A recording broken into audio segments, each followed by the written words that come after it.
Okay.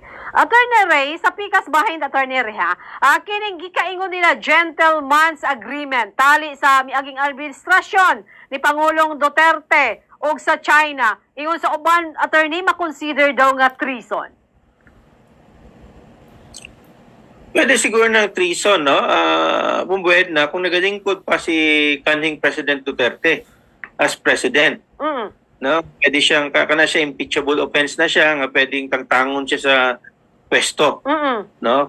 Usa na siya kanang treasonous act. Pero di na presidente si Juan, kanhing President Duterte. No, so di na siya treason pod. No, at tungod kay wa naman siya nagalingkod nga presidente sa atong nasod. Pero ano na ba siya itulubagon sa atong balaod, Attorney Ray, as of this time? Well, isod na siya i-prove. Ang ilang ginaingon, gentleman's agreement. No? Maski nang nasod sa China, dapat ilang sabton no, ang sa atong pamaagi sa atong sistemang panggobyerno, ang atong presidente, ang architect sa atong foreign policy. No? So, siya mga personal commitments, no? Mga, siguro, iyang mga istorya-istorya. But sa tuwa manggod, para mahimong solido na siya, dapat na formal agreement nga buhaton. No, so sa ilang pamaaging gobyerno sa nasod sa China, usa man ni siya ka authoritarian ng panggobyerno, no, pasabutin na ang ilang kanang pinaka leader nila, dako kayo ang kanang say. No, sa tuad checks and balances nga buhaton. No, pero even i-assume nato na siyang gentleman's agreement, ang pamaagi sa nasod sa China di man gentleman pod. No? Assuming ni mga gentleman's agreement nang pasabot sa gentleman's agreement mura ni mga cowboy bumbued na ba ang word of honor lang. Word of honor, no, kanang pasabot nga verbal lang mo man ang gentleman's agreement. Yes, oo. Mo man ang common nga pasabot, no, common sensical nga meaning sa gentleman's agreement. Agtumusa ka ng inuman bumbued na storya mo, no, mo ni ang akong word imong i-honor mo ng gentleman's agreement. Kung di mo na ma-honor, ang imong pamaagi sa pag-resolve ana, gentleman pod. Ang nasa China, wa po gentleman nga pamaagi pod. Kaya ang gibuhat nila, no, invoke na kanang gentleman's agreement, ila man ning gipang sprehan ang atong resupply nga mga vessels. No, with hatag pag warning, no, kanang verbal warning ba o gipakita ni agreement kung naa ba na sa pang pruweba. So pasabot pod nga ang nasod sa China assuming nga na gentleman's agreement. Nahimo lang ang gentleman. Nahimo ang gentleman mo ning dili acceptable sa mga Pilipino sa ilang pagdaog-daog ba, ng ilang pang-bullying diya sa South China Sea, even assuming nga na gentleman's agreement. Attorney, ang ingon man sa uban, dugay na 2017 ang maong kasabutan nila kanang gentleman's agreement daw. Pero karon naman na bulgar, karon ang tanakabalo murag na bulaga ata sa istorya, Attorney Ray. Well, sa tinuod lang, no, bumbued na ako mo analyze what yung gentleman's agreement. No? What yung gentleman's agreement kay kung sakto ko din ako na gentleman's agreement, dugay na nila nang i-invoke. No, 17 pa imong na mention.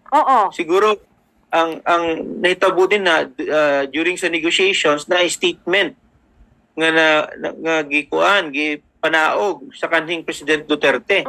No, sa ilang diskusyon. No, usa sa mga diskusyon nga mo niyang gi-assure bumbued na. No, so ipakita na sa mga minutes sa meeting kung asa na siya. No, kay karon kung imong pangutanon si kanhing President Duterte, wala man day gentleman's agreement ka ana. No, denied bumbued na. So mo nang problema karon gina-deny, no, although si kaning spokesman na Harry Roque yang gina-mention nga murag na sulti. No, si kaning President Duterte ana. Ang legal counsel si Attorney Panelo niingon nga wala. Anong problema sana nga mga agreement nga verbal ang bubued na nasabtan sa nasod niya sa China na kana siya storya. No? Treatment murag part sa negotiation. So, ipakita nila mga minutes sa meeting kung naadyo na siya, bumbued na. So, butong ingon niya sa ihang press con sa miagi mga gabi, Attorney Ray, nga kung si Pangulong Duterte magkayon dili man to gentleman, unsay pa isabot nyo, unsay sulti nyo, basta ang ilang na istoryahan i-status quo, Attorney Ray. So, unsa implikasyon ana kanato kanang status quo, walay repair something ni ana sa atong BRP Sierra Madre or walay mga facilities, dili ba makonsider nga lugi ang Pilipinas, ana, Attorney Ray? Pag namingon kag status quo, bumbued na, asa ang imong punto de vista, no, sa kanang giningon nga status quo? Asa ka nagsugod, no? So kanang status quo base siguro sa kanang pag i-assume na to, no, kung kanusa gi istorya na siya. No, kay status quo kanang status nga present habang gina-mention ka ng statement. No, so kanang giingon nimo nga status quo pag-continue sa supply nga mission. So imo nang context ilang status quo nga walay other nga activities nga buhaton kundi mag-supply lang. Ang lugar sa nasod sa China na gidugangan daw sa nasod sa Pilipinas. No, mga construction activities nga ginabuhat. So usa ba na siya ka violation sa kanang ginaingon nga status quo?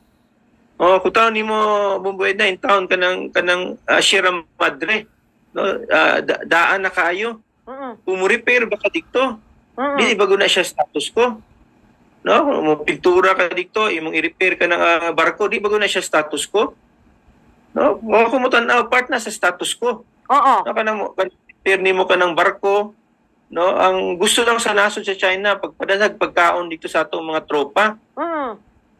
Ang ilang interpretation sa status quo, kung argue to bumbued na, usap po na siya pagdawaan ba, kaning bullying po ba nga tactic. Ang ilang interpretasyon kana supply lang pagkaon, na di daw kinahanglan i-repair ka ng kanang Sierra Madre. Kung kita mo interpret ka ng pag-repair sa Sierra Madre, part na sa status quo. No? So dihan ni dako ang storya. Iniingon ng nasod sa China, ang status quo lang magpadalag pagkaon dito. Pero syempre kanang Sierra Madre, may panahon man na nga syempre elemento, no, di sa tunga sa kadagatan, kinahanglan maintenance, no, i-repair na siya.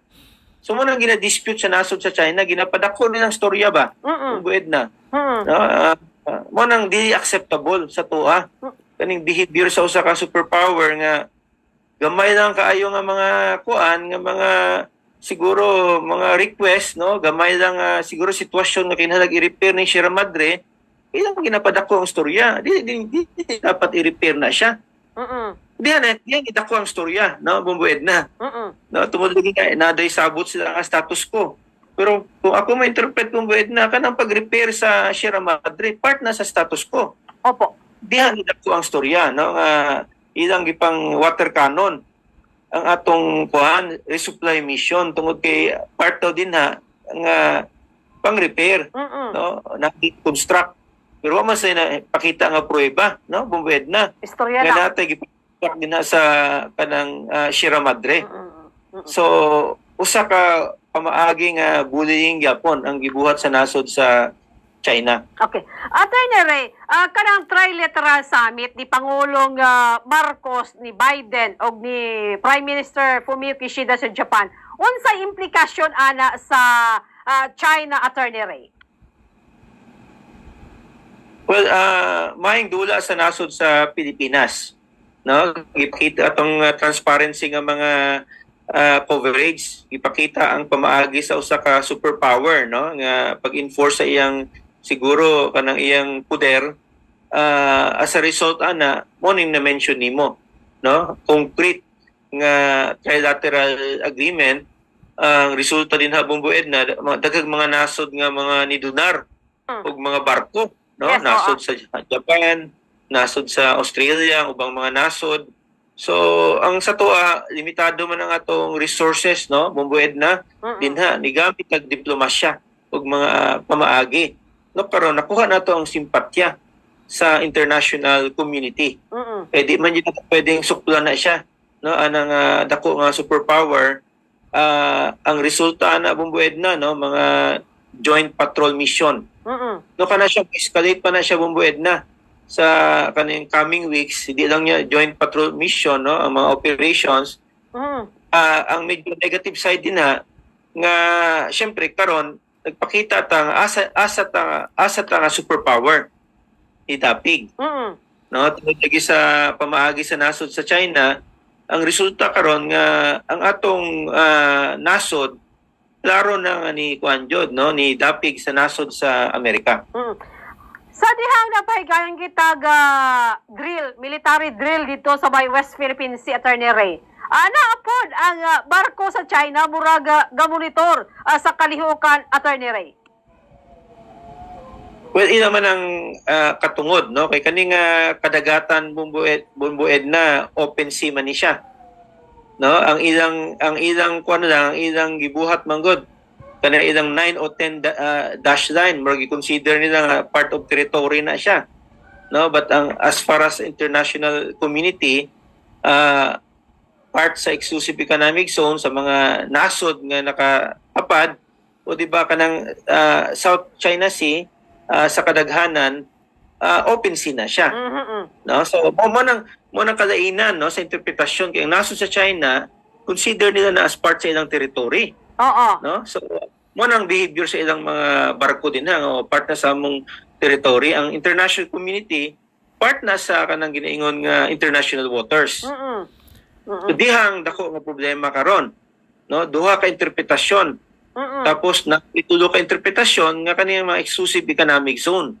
So far ang joint patrol mission sa exclusive economic zone sa nasod sa Pilipinas. Yeah, oo. So kanya-kanyang interest din ni bumbued na, no, as far as ang atong national interest is concerned, exclusive economic zone na to, no. Tapos nagasuporta ta sa prinsipyo sa international community nga international water na siya. Ang nasod China i-consider nila ilang territory. Attorney... Sooner or later... Okay, go ahead, Attorney Ray. Sooner or later, bumbued na problema din na. Na-conflict yun nga may tabo. Gumikan kay sa mong issue lagi, Attorney, dili ituuhan sa China kanang ruling sa arbitral.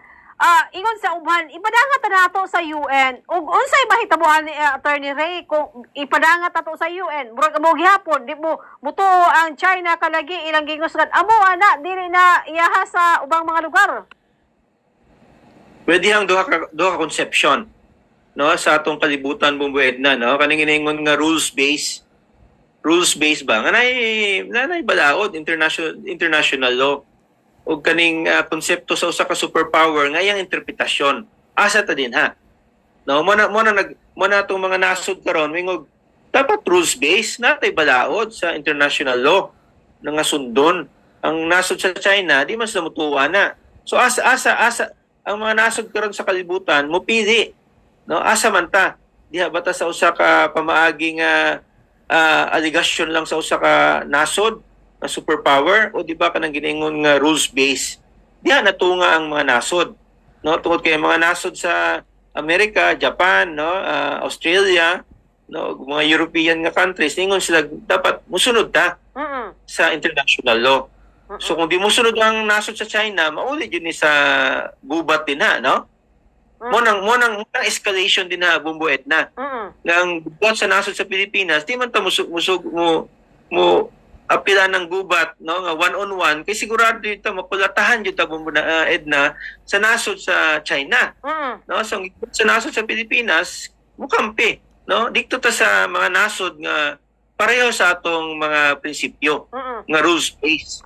No, mo nang naitabo sa kanang trilateral agreement nga ipirmahan. So sa trilateral agreement kay may kuna na bumbu Attorney Ray nga kung baga pa mga superpower pod kampi sa tuwa murag maingon nato nga murag mukal maba ang China ingon ani Attorney Ray. Ang bula sa nasod sa China karon, no, kay sigurado man ta ang nasod sa Amerika di naman ni mo backtrack. Bumbued na kahiya man ni siya. Kaya ang statement sa nasod sa Amerika ironclad. No, pasabo in English na ironclad, no? Gahi kayo. nga commitment nga kung unsang buhaton sa mga vessels sa Pilipino, no, atakihon dia sa West Philippine Sea o in fact even sa South China Sea, mo trigger na, no, sa kanang commitment sa nasod sa Amerika sa Mutual Defense Treaty.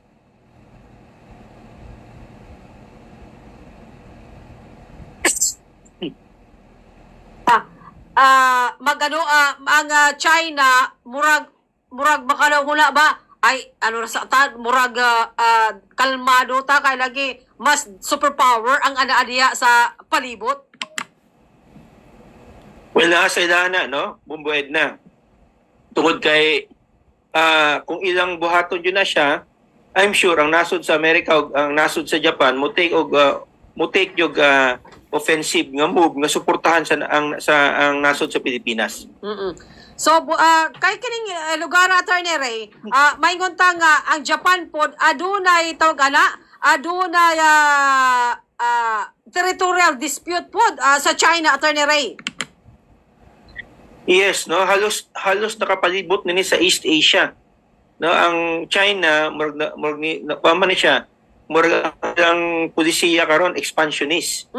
No, sang nasod sa Japan murag na ay reciprocal access agreement, no?